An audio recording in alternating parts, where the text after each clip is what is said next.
up, y'all? It's your girl Sakina, and I'm back for another review for Power Book 2 Ghost. This is season 1, episode 5. We're at the halfway mark, but this is actually the mid-season finale. So, look, things definitely started to take a turn for the worst, and I was not ready for it. You know, Power usually stresses me the hell out, and they did just that in this episode. So let's hop right into it, right? So the episode opens with Tasha having a dream. It's Tariq's birthday, and he's celebrating with the family. They're singing awkwardly because it seems like Notori was really singing, and the grandma, it was just real uncomfortable. I was kind of cringing, but whatever. So they get a knock at the door, and it's Raina. So, hey, Raina, you know, a little cameo this episode, and you know, she's acting pretty normal, and Tasha's like, what are you doing here? And I'm so sorry for everything that happened. Raina's like, look, you acting weird, Ma. I don't know what's going on. And then she wakes up. So when she wakes up, she calls, she looks at a family picture of all 4 of them, Ghost, Raina, Tariq, and Tasha. And then she goes and calls Tariq and tells him happy birthday. She wants him to pay a visit to her. You know, she wants to see him on his special day. So he said that he was going to come and see her. Now, he said that he was headed somewhere, and he was in the car with Kane, or getting ready to get in the car with Kane. Now, we see that Sax is over at Tamika's house. You know, baby, her door is just going to be swinging open this episode. But Sax comes over, and he's talking about how he knows that she's been subpoenaed to testify against him, and he was like, look, you can't do this, you know, because this is going to be my ass. And she was just like, if I'm under oath, I'm telling the truth. I'm spilling it all. I'm telling about the night that you was at Truth. I'm saying all of that.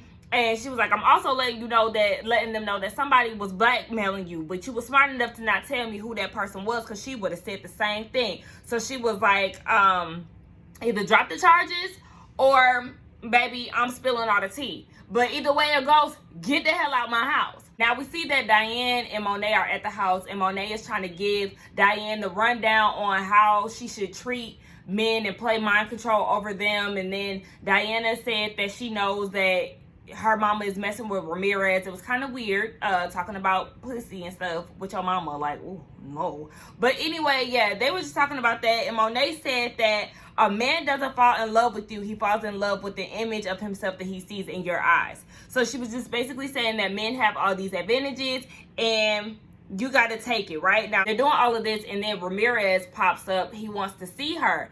And she was basically trying to use this as a teachable moment for Diane, basically telling him, you popping up and you really don't have shit to offer me. He's like, what's your deal? Like, I'm just trying to come see you. And she was like, nah, I'll call you when I want to see you. And as she's doing all of this, you know, Diane is like, okay, you know, taking mental notes.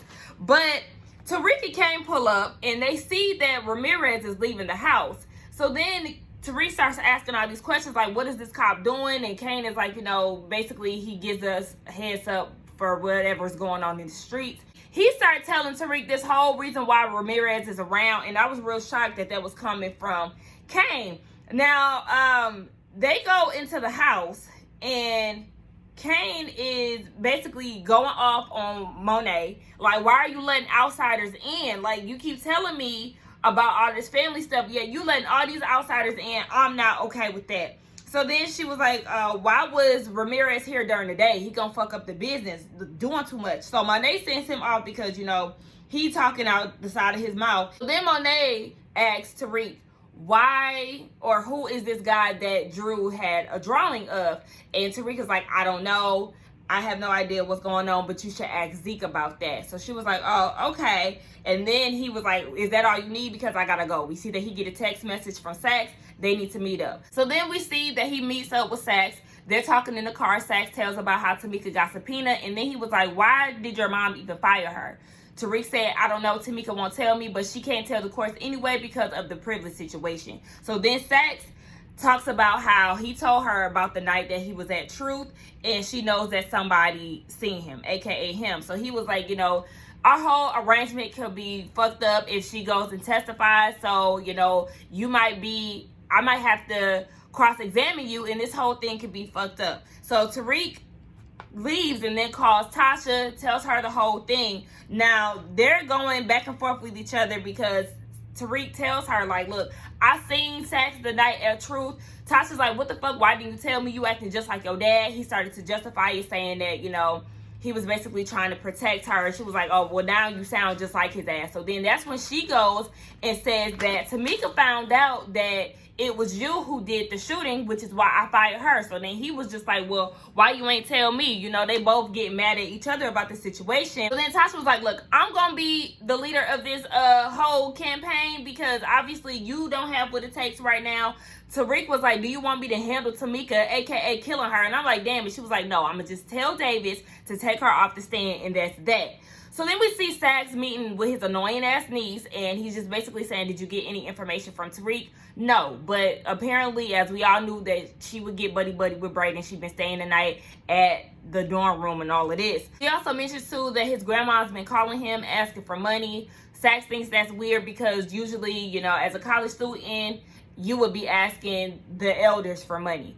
But he just told her, look, I need you to just keep an eye on what's going on. Don't speak to him. Just watch, observe, and report back to me. Don't say anything else. So, you know, as I told y'all, she get on my motherfucking nerves. I can't stand her. Then we see Tariq down at Canonical Studies. He's late again, like always. And Jabari is not feeling that. So he was like, you know what? There was a 15-page paper that's due. You could turn in 25 pages. So, yeah, you got to do what you got to do. Now, later on, Tariq and Jabari had a conversation after class, and Jabari was saying that he takes offense to him being late because he's the black man, and, you know, as a black man, there's a lot of pressure on them. You know, same old song. So then we see that Davis is talking to Tasha. She wants him to retract the subpoena. He's like, no, she's the perfect person to have testify. She can also squash this whole theory that Sax had about Tasha being the queen pin, because we know that's not the case. Sax was working with Tasha to go against Ghost. Also, you know, she could just shed light on how dirty of a cop or attorney that Sax is. Now, we see that Tariq is talking to Drew. He goes and meets up with him, and he was like, your mom wanted to ask me about the whole drawing situation. I know you was with old dude, but I didn't say anything.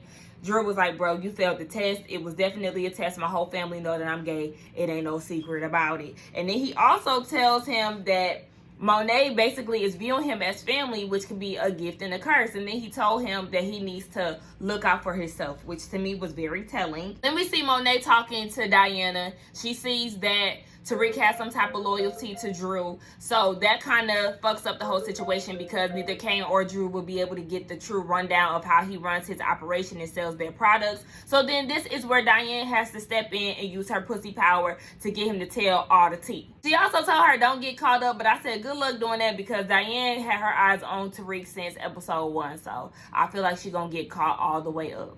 So Brayden is throwing a party for Tariq, and he's at the liquor store buying all kind of Hennessy, because I guess that's the theme of the party. And then Riley, I guess that's the niece's name, she goes and starts fishing for some type of answers from Brayden about Tariq. And Brayden is like, why the fuck you keep talking about him? Like, stop bringing him up. I'm not all right with that shit. So then Zeke comes in, and then Brayden invites him to the party, and he had his eye on Riley. I don't know why. The bitch is annoying, and she's not that cute. Her outfit is definitely Hot Topic.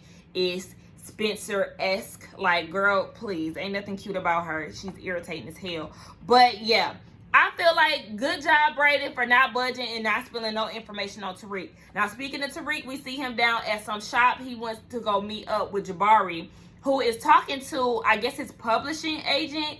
And come to find out, they're good friends. I think they went to school together, whatever. But basically, the agent was saying, look, you got one more book in you, and if this one is a flop, we got to let you go. So Jabari is under a whole lot of pressure. Now, he sees Tariq, and he goes over to him. Tariq hands him his 25-page documents that he owed to him. And he promised Jabari that he was going to be to class on time. I said, good luck, boo. We going to see, because you have more than enough stuff on your plate, so I don't know how you're gonna be on time to class. So then we see Tasha give Tariq a call and was like, look, Davis is not budging. I need you to go and talk to Tamika. But Tariq was like, she's not gonna listen to me. No. Tasha said, I need you to make her listen. And we already knew what the hell that meant. Now Tariq goes to Tamika's house, And she welcomes him in. She gets him a glass of water, and as she's doing that, he takes his gun from his book bag to his pocket.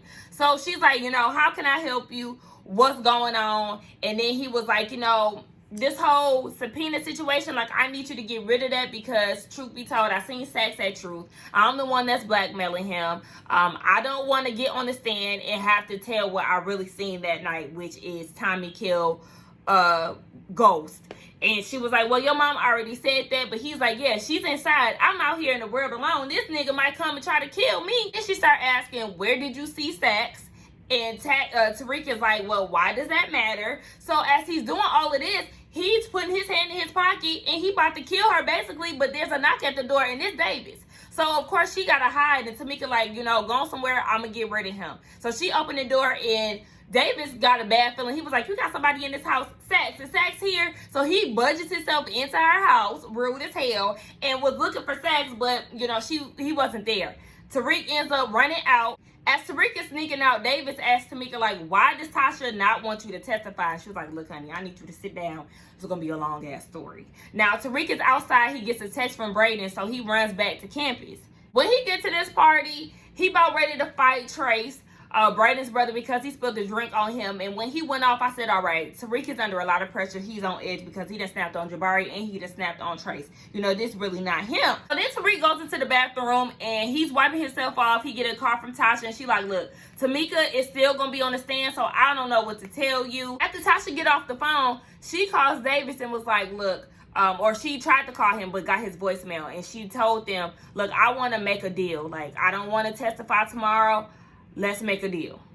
Meanwhile, Sax's niece is trying to get more information on Tariq. Again, this is when Braden blows up on her. Like, stop fucking asking me questions about him. Get me a drink. Get the hell on. So she goes and makes a drink. And when she's making this drink, she pops a pill in it. And look, Braden, you about to get drugged. Or so we thought. So Tariq, Diane, and Zeke show up to the party. And Diane is trying to break up the scene because all these girls is in Tariq's face. So she was like, y'all need to go on somewhere, basically trying to claim her territory with that ugly ass shirt that she had on. It looked like she had a strapless bra on wrapped around a loose ass t-shirt that she tied up in the back to make fit her. That shit was so motherfucking ugly and I did not appreciate that. She's basically throwing herself at him. He really not trying to give her no type of play. And she was like, okay, well, you acting hard up. Come walk me to the drinks because these niggas be trying to holler at me and I'm not with it. So Drew sees oh boy, what's his name?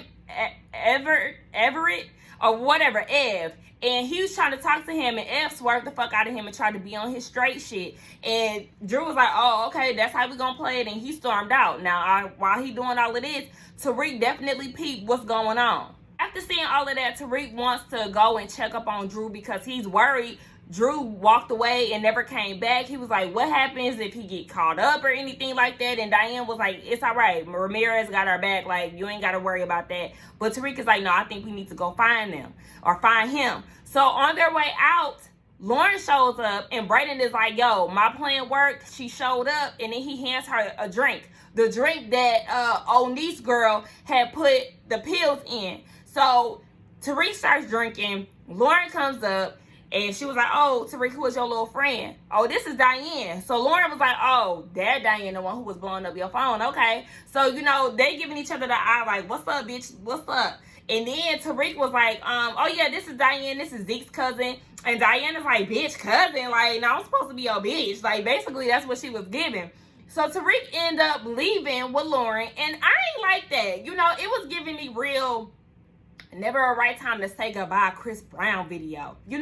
I always be in my feelings on that video. I don't like that because I didn't like the fact that Chris left her for another girl in her face. You know what I'm saying? Like, that's disrespectful as fuck. So Diane was sitting there looking dumb as hell while he leaves with Lauren. They go in the room and he trying to fuck, but she's like, nah, because you drunk. And then he ends up passing out because he's feeling those pills super hard. Of course, he don't know that the pills is in there. So he passes out. Lauren leaves the room. The niece is on alert, so she goes in the room. She takes his phone, and Tariq is out of it, but he sees her in there. So she uses Face ID to get in his phone and turns on his location so she could track him down. Then she leaves the room, and she's approached by Trace, who was Braden's brother, and he trying to fuck on something with her, and she was like, nah, it ain't even that type of party. So then Trace goes in his room and was like, Tariq, get your drunk ass out of here. You trying to fuck my brother's girlfriend. I don't appreciate that. So Tariq gets up and he leaves. Now, as he's leaving, he goes outside and he sees Diane, who was salty because he done swerved her ass, and she not really trying to talk to him, but he talking to her about something. And as he's going on and on, Diane peeps that he has a gun in his book bag. So she takes the gun out of his book bag or out of his pocket and puts it in her bag.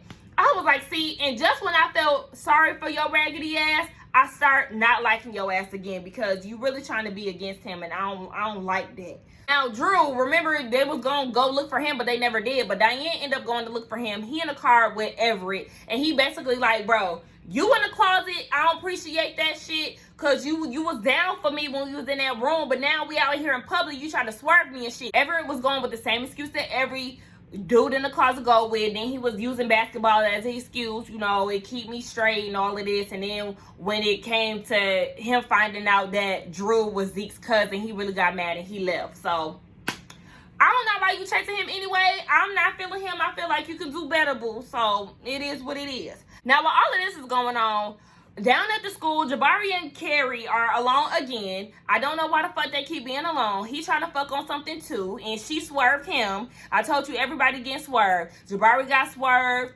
Diane got swerved. Drew got swerved. But yeah, Jabari got swerved by Carrie for once. I'm glad she finally decided to walk away from his ass. And she told him, like, he was supposed to be writing his book, but instead he online shopping. But she was basically trying to tell him, like, look, you need to write what's in front of you. Like, clear your mind, bro, and just write. Right. That's a reference from Precious. But anyway, speaking of them, Zeke miraculously runs into Carrie at this restaurant. He was at the party, and I was like, how the fuck did you even get here? But he said that, you know, the party life isn't for him because he doesn't know who to trust. All these girls just want to fuck on him and say that they dealing with somebody who about to make it to the league. So, you know, he trying to run all this game on her. You know, she really has a thing for the weak. She likes to fix young men, or I don't even want to say young men. She likes to fix people as a damn experiment. So I'm like, girl, he is running game on you and you falling for it, okay? Now, while all of this is happening, Jabari is calling her. He done called her twice, right? Now, he's at the office, and he is reading Tariq's pages. And as he's reading it, I could tell that he was feeling everything that Tariq was writing. Feeling it so much to the point where he goes and uses Tariq's words as his own. The nigga plagiarizing, y'all. You talk all this shit about how you need to be excellent as a black man at this school and yada, yada, yada, yet you taking work from another black man. I hate to see it. Anyway, down back at the restaurant, you know, Jabari did call her one more time. I told you she called twice. So the second time he called, you know, she was like, I need to get going. And Zeke is like, nah, fuck all of that. And he take her to the bathroom and they fuck. Now, didn't I say she was going to try to freak Zeke next? I seen it. It was clear as day. I seen it coming. She was like, we shouldn't do this and all of this. Girl, shut the fuck up. I can't stand her weak ass. So we see that the niece is on the phone with Sax, and she shook up or worried because she done slipped these pills to Tariq, and she really didn't mean to do that. She was trying to do it for Brayden and get him to tell all the information on Tariq. And Sax is like, girl, you hard-headed as fuck. I did not tell you to do that. I told you to observe and report. You sit here running your mouth doing all this extra shit, and then you got your location on his phone or his location on your phone. You just fucking up all kind of civil rights. Like, do you want me to go to jail? So then he was like, where the hell is Tariq at? And she let him know where he was at. Tariq is wandering around town high off them pills. He goes and pays a visit to Raina. And this is where I just started, you know, to feel a little emotional. Like, now, one thing I will say, I do like the acting of Michael Rainey Jr. I think that's his name, the actor that plays Tariq. I do like his acting. However, he fell real flat in this scene. Sir, where were the tears? Where were the emotions? I was more so tear-jerked because, you know, it's Raina and we miss her. But he was just basically saying that I wish it was me. I thought that killing Ray would fix this, but, you know, I'm still hurting and I should be the one there. But, you know, save me a space in heaven. I'm like, the way that you acting, baby, you might be going to hell. No, I'm playing. So then after he visits Raina, I knew he was going to go take 2 steps over the ghost grave. So he talking out loud. And then I was like, wait, when did this nigga put on a suit? I was so confused. Like, what's going on here? Is he supposed to be ghost or something? But anyway, he's basically saying that all of this is happening because of you. You were the one who was supposed to take the rap from me, but you didn't. So my mom is in jail. You was in the way, so I had to do it. I had to take care of you. Now, like I said, he's saying all of this out loud. And who was in the background recording all of this shit? Sax. I was like, nigga, you going to jail. You going to jail. But we know he's going to use this against Tariq, right? The next morning, we see him in the room. He's having flashbacks of what's going on. And then that's when I see that he changes into a suit. I didn't understand that, but whatever. Brayden is in his feelings, and then he goes off on Tariq. Like, I'm tired of you mistreating me. You being ungrateful. Like, you ain't letting me know what's going on with this operation. Like, I'm the reason why this app is even popping off. So, I need you to put some respect on my name and start treating me like a business partner. So, then Tariq goes and tells him the story. Like, okay, I'm working for this family in Queens. And then he associates the family, the Tejada family, as chess players, and, you know, basically saying if anything happens to me, that's who you need to go to, or something like that. Speaking of Monet, we see she's down at the house talking to Diana and was like, did you get the information on Tariq that you were supposed to get? She was like, no, he wasn't even stunning me for real. He swerved the hell out of me. And she was like, but I got the last lab. I took his gun. And Monet was like, you dumbass girl, what the fuck? He's gonna come and look for this damn gun because of you. Like, what the hell? Go to your room. Like, she swore she was doing something and didn't even make her mama proud. Let me get this quick scene of Trace going to the dorm room. Remember, they said that their dad used to own it or used to be there or whatever, so they got this secret stash. Apparently, Trace knows about the secret stash too, and to his surprise, it's some pills in there. So he looking like, oh, what the fuck is this? And then he started pocketing this shit. I'm like, oh my gosh, like the whole operation, shit is about to go the fuck down. Now, what's his name? Tariq goes to Monet's house, and they checking for guns. He's in the clear, and she was like, why did you lie to me about the whole Drew situation? And he was like, you know, you don't really tell too much information when you don't know the lay of the land. And he was like, yeah, and I never touched your daughter, even though I know you sent her over there to check up on me. So she was like, okay, well, out of all my children, who should I trust? And he was like, me. So then she was like, my nigga. Now, one thing, though, you cannot be going out here in this world without a gun. Kane, give him your gun.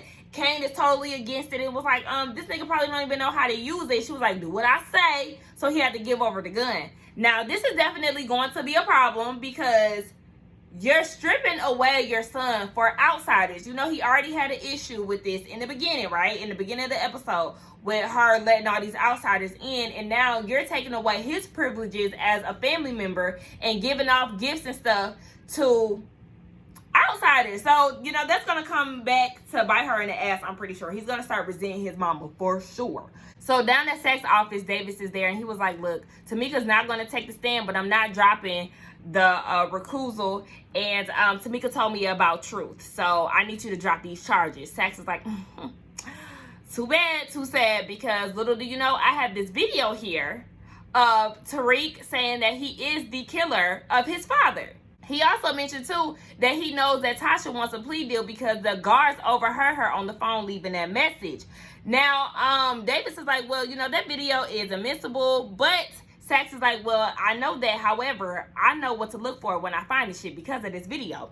And Davis was like, all right, let's go ahead and make a deal, okay? We're going to do this in the name of justice because he wants to win. So he was like, we can make a deal. Sax, I need you to get Tasha out. And then we can put the real killer, Tariq, in jail. Y'all. Carrie warned us, right? She told us, what was that last episode when she was like, you need to watch out working for him? David said he don't give a fuck about Tariq because Tariq is not his client. So what's going to happen is he is going to go to jail while his mom is out, and he's still going to have his name in flashing lights because he, you know, did his job and he was a part of this big ass case. But they end up making a deal, and their new plan is to now take Tariq out. And that's where the episode ended. Y'all, it was a lot. This episode was definitely a lot, but it was good as hell. It definitely gave me power teas, which I thoroughly enjoyed. I'm sorry, I feel like my energy just was not the best on this episode because I am doing a lot behind the scenes, y'all. I'm tired and I'm really just trying to push these videos out for y'all. But yes, the remaining season won't start up until December, so we are taking a little break on Power. I do need to consider doing some other shows or doing some vlogs, maybe some hauls, something, because we are losing a show. Yes, y'all, that was my thoughts on the episode. Tell me what y'all think. Don't forget to like, comment, and subscribe to my channel, and I will see y'all in the next one. Bye.